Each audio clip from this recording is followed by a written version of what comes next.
Hello again. Between the videos, I've written a few things that we're going to refer to.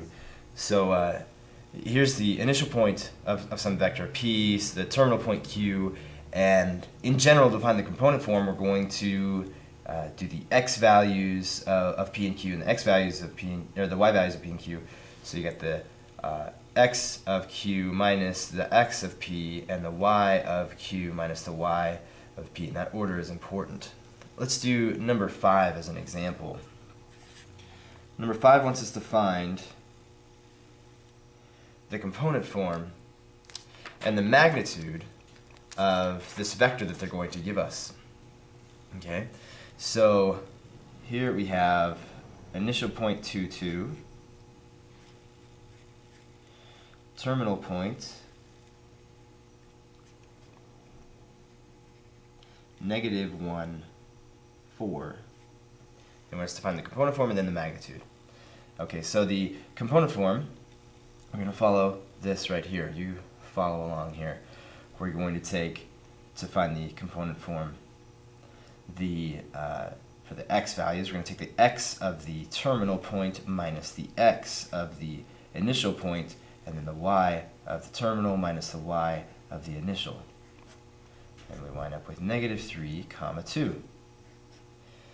Now they want us to find the magnitude. As I said before, finding the magnitude is so easy. You just take the square root of the x thing squared plus the y thing squared.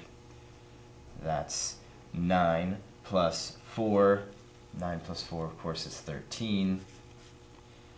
The square root of 13 is the magnitude. Okay, so we found the component form and the magnitude of the vector that was given to us that we called v. Okay. Now we're going to move on.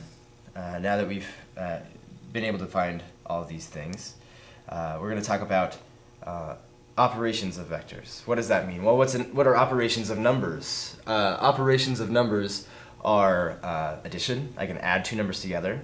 I can multiply them together. I can subtract. I can divide. Those are operations. It's a little different for vectors. Vectors can be added. I can also subtract vectors. I can add negative vectors to other vectors.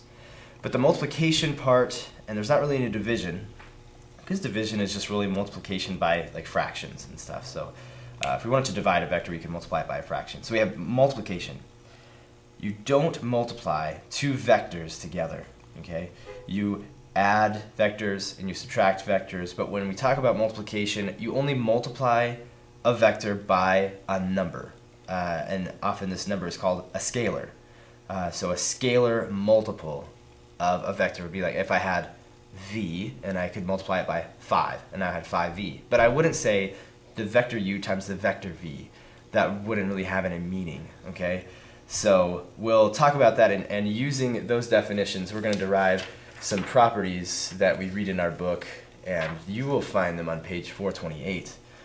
Okay, so to start out with, let's talk about the first property. It has to do with addition and the order in which we do addition.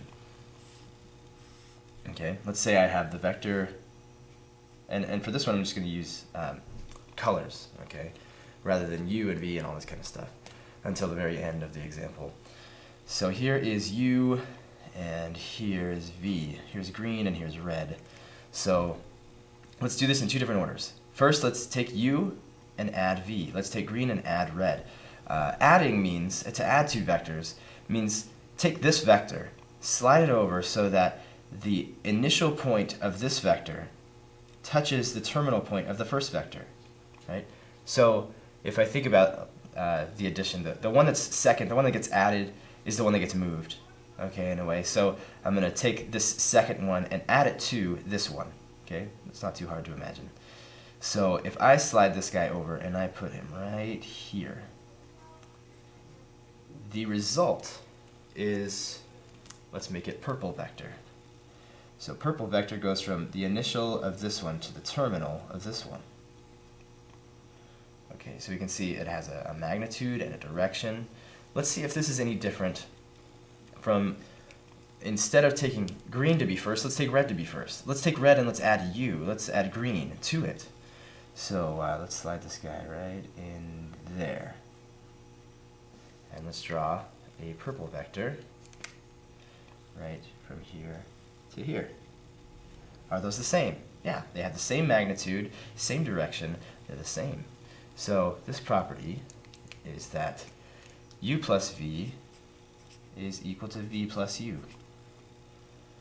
Yeah, that's the first one. The next one has to do with kind of the same thing, the order of adding things together in a little bit of a different light. I'm going to make this a little bigger so it's all, I can follow all of it. Okay, and to talk about this, I'm gonna draw 3 vectors up here, and then I'm gonna add them together down in this region. Okay, because it doesn't really matter. We can move them around, and they're still the same vectors. Okay, they're still the same vector. They still have the same magnitude and the same direction. That's the definition of a vector. So let's maybe make this one like this, and we'll make a red one like this.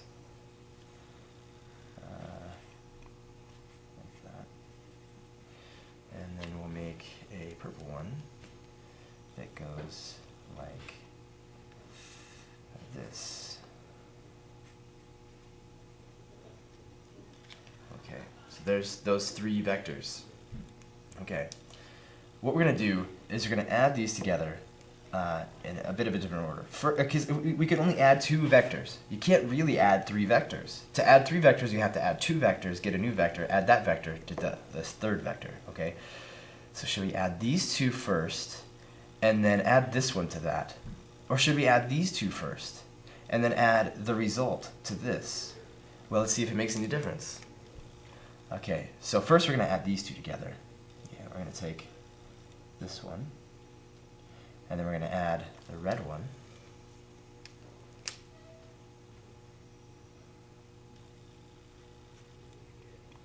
Okay, so we've added the green one and the red one, and now we're going to take the result of that, and we're going to add it. We're going to add the purple one to that. Okay, so here is green plus red. Okay, and then we're going to add to that purple. Try to be very, very accurate in all this.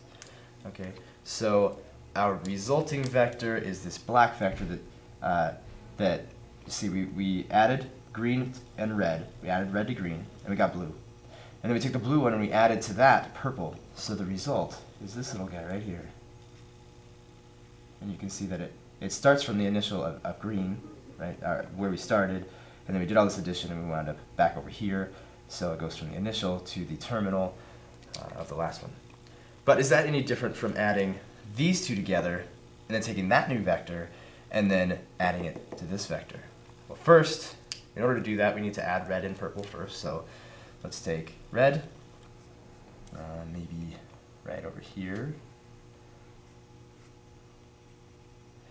and then we'll add to that purple, right, something like that. Okay, so what's that vector? Well, it's this blue vector. Adding this blue vector, and then we're going to take that blue vector and we're going to add it to the green vector. Okay, so I'm just going to slide the green vector in here so we can see, right, that if I'm going to add the blue one to the green one, I need to put the blue one right here next to the green one. So I'm going to take green and I'm going to put it right here.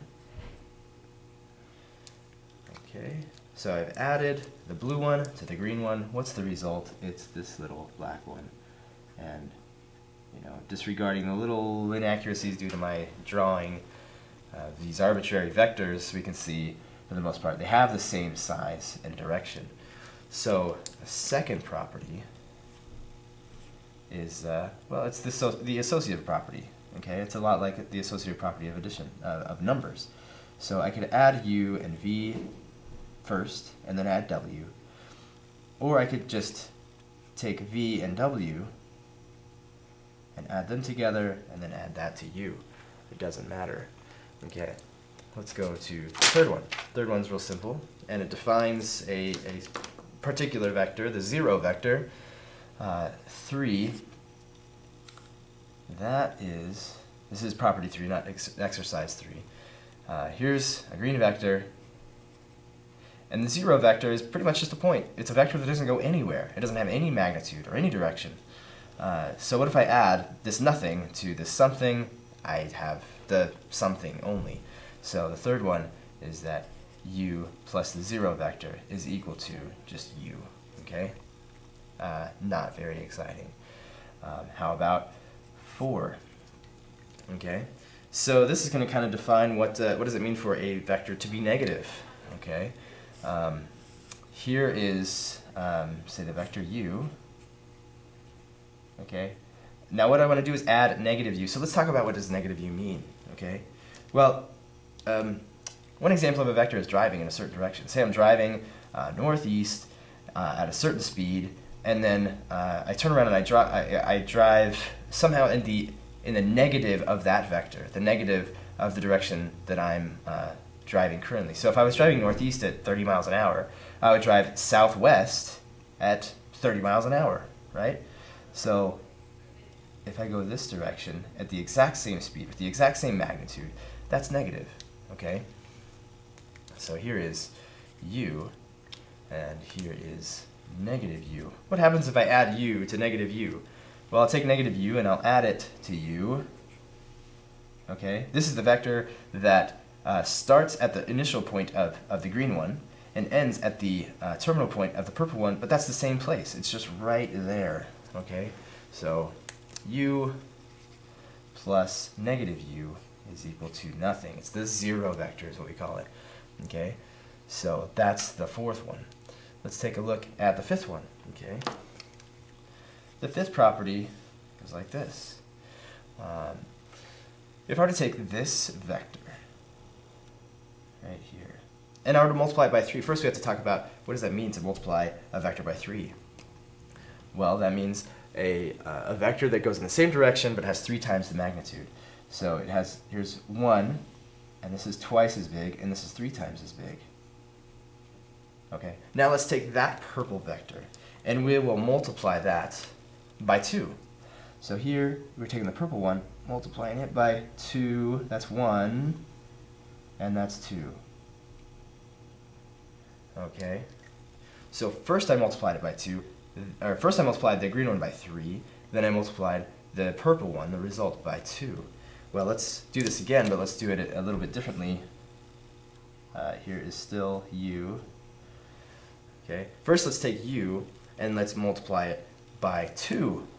Okay, so 1, 2. Okay, and let's make that one, take that one and multiply it by 3. So this is 1, 2, 3.